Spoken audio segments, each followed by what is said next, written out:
اعوذ باللہ من الشیطان الرجیم، بسم اللہ الرحمن الرحیم۔ تو آج کی ویڈیو میں آپ لوگوں سے جو بات کرنے والی ہوں درود پاک سے ریلیٹڈ ہی ایک واقعہ شیئر کریں گے، لیکن میں بہت سوچ سمجھ کے بعد یہ واقعہ شیئر کر رہی ہوں آپ لوگوں کے ساتھ، کیونکہ موسٹلی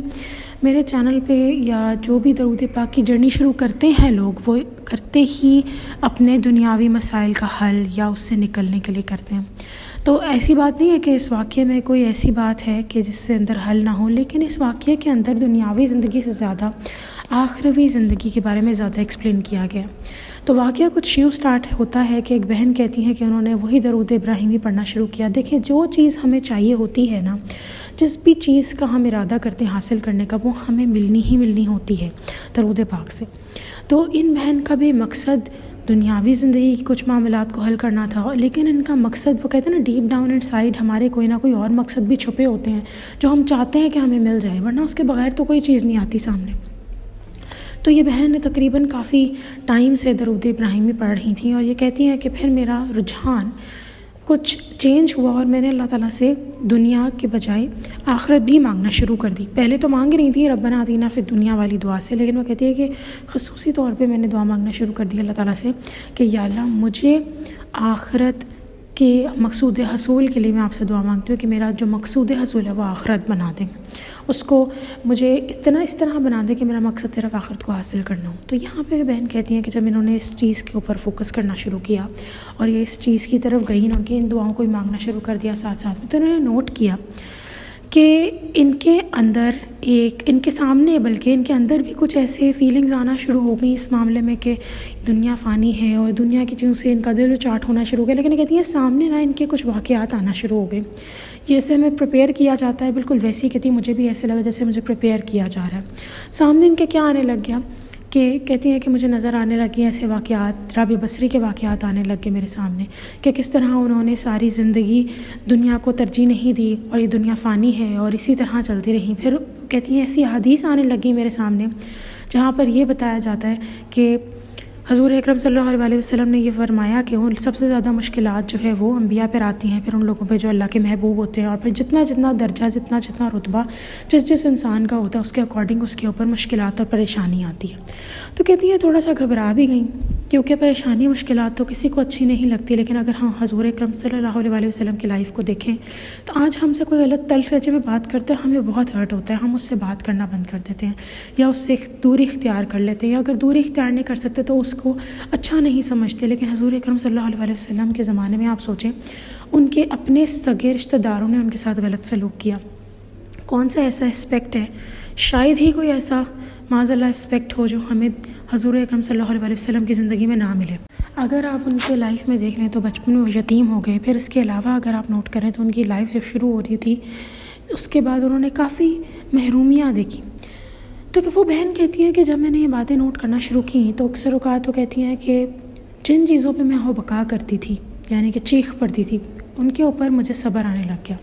اور یہ بھی اللہ تعالیٰ کی توفیق ہوتی ہے، صبر بھی اللہ تعالیٰ کی توفیق سے ملتا ہے، ورنہ بہت سارے لوگ صبر نہیں کر پاتے، چیختے پڑتے رہتے ہیں، ذرا سی کمی ہوگی، ذرا سی کسر ہوگی تو انسان چیخ پڑتا ہے۔ تو ان بہن کے ساتھ اب یہی واقعہ ہونے لگا۔ پھر یہ کہتی ہیں کہ ان کا کوئی ان کے آفس میں تھا، انہوں نے ان کی تھوڑی سی انسلٹ کر دی اس بات کے اوپر کہ آپ نے جو ہے وہ فلاں کام نہیں کیا، اور وہ کہتی ہیں کہ وہ کام ایسا تھا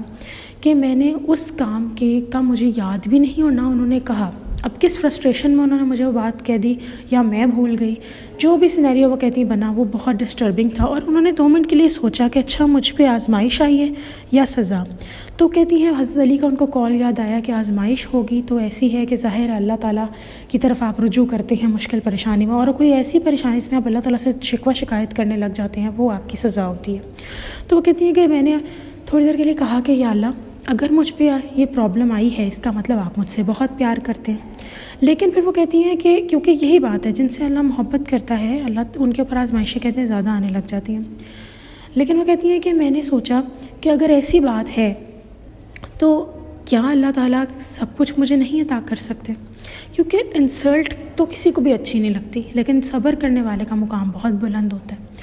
تو وہ کہتی ہے میں تھوڑا سا پریشان بھی ہوئی، کیونکہ مجھ سے وہ صبر بھی نہیں ہو پا رہا تھا، تھوڑا ہو رہا تھا تھوڑا نہیں ہو رہا تھا، لیکن کہیں دل میں خیال آ گیا کہ اللہ مجھ سے خوش ہے تو اسی لیے شاید میرے اوپر یہ پرابلم آئی ہے۔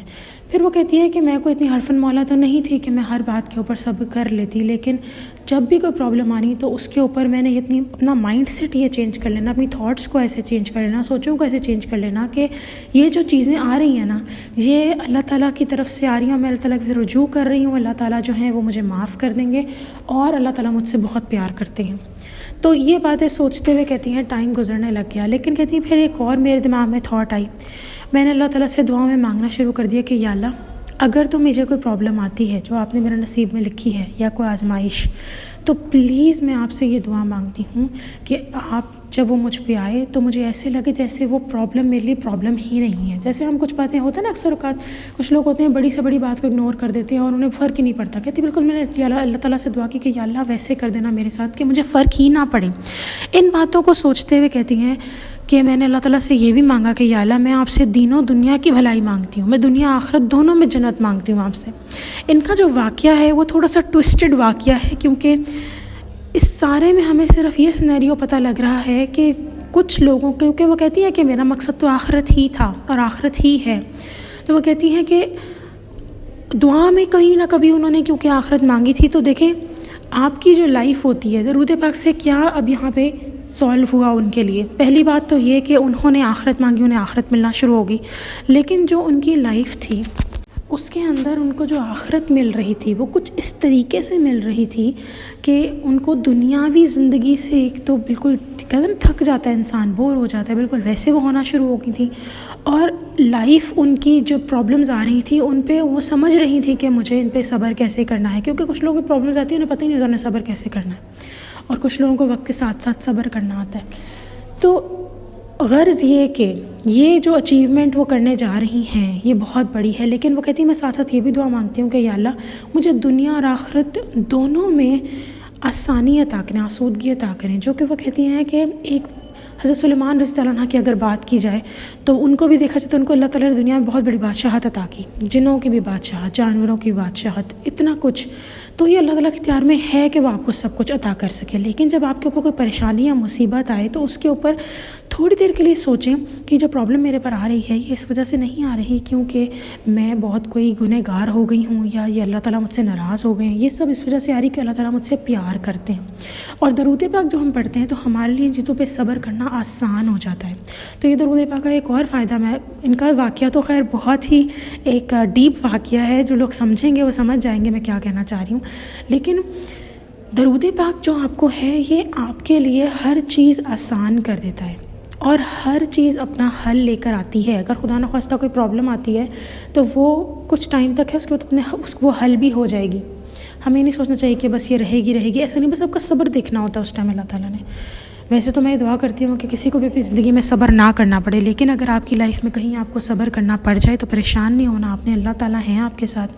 اور درود پاک اگر آپ پڑھتے رہیں گے تو آپ کے لیے ہر معاملے کا حل بھی نکل آئے گا، اور اگر خدا نخواستہ آپ کو کہیں صبر کرنا پڑ بھی گیا تو ایک تو آپ کا اجر آپ کو ملے گا، دوسرا کہ صبر کرنا آسان ہو جائے گا آپ کے لیے درود پاک کی بدولت سے۔ غرض یہ کہ اب آپ کا جو بھی مقصد ہے وہ آپ کو مل جائے گا انشاءاللہ تعالیٰ، اور جو بھی آپ کی لائف کے اندر آبسٹیکلز ہیں، مسئلے ہیں، وہ سب حل ہو جائیں گے۔ بہت سارے ایسے لوگ ہیں جو بہت امیر کبیر ہیں، جن کے دنیاوی لحاظ سے دیکھا جائے ان کے پاس سب کچھ ہوتا ہے، لیکن ان کے پاس بھی بہت ساری محرومیاں ہوتی ہیں جو وہ کسی کو ذکر نہیں کرتے۔ تو ان سارے سینیریو میں آج کل ہم لوگ دیکھتے ہی اس انسان کو امیر کبیر ہے، اسی انسان کی قدر ہے جو پیسے میں زیادہ ہے، جو دنیاوی لحاظ سے امیر ہو رہا ہے، ہم اس کو رشک کی نگاہ سے دیکھتے ہیں۔ لیکن میرے حساب سے یہ واقعہ خاص طور پہ سننے کے بعد رشک کی نگاہ سے ان لوگوں کو دیکھنا چاہیے جن کو اللہ تعالیٰ نے دنیا میں کچھ نہیں دیا اور آخرت میں بہت کچھ دینا ہے، یا جن کو اللہ تعالیٰ نے درود پاک کی نعمت عطا کر دی اور ان کے لیے اب ہر چیز آسان ہے نا۔ دیکھیں بظاہر وہ فلسطین کا جب ہم واقعہ سنتے ہیں تو اس کے اندر یہی تھا کہ لوگ کہہ رہے تھے، وہ ایک عورت نے کہا کہ بظاہر آپ لوگوں کو نظر آ رہا ہے کہ لوگ جو ہیں ان کے اوپر ظلم ہو رہا ہے، لیکن جو میں دیکھ رہی ہوں کس طریقے سے فرشتے آ رہے ہیں جیسے کہ ایک جشن کا سما ہو، تو وہ اگر آپ دیکھ لیں پھر آپ کو دکھ نہ ہو جو ہو رہا ہے یہاں پہ، واللہ عالم۔ لیکن یہاں ہمیں انڈرسٹینڈنگ ہو رہی ہے کہ درود پاک جو ہم پڑھ رہے ہیں بظاہر آپ کو کوئی تکلیف میں نظر آ رہا ہے، لیکن وہ تکلیف میں نہیں ہوگا۔ یہ بالکل وہی بات ہوئی، جھوٹے زخم، کوئی پٹی باندھ کے آ جاتا ہے لیکن اس کا اصل زخم نہیں ہوتا۔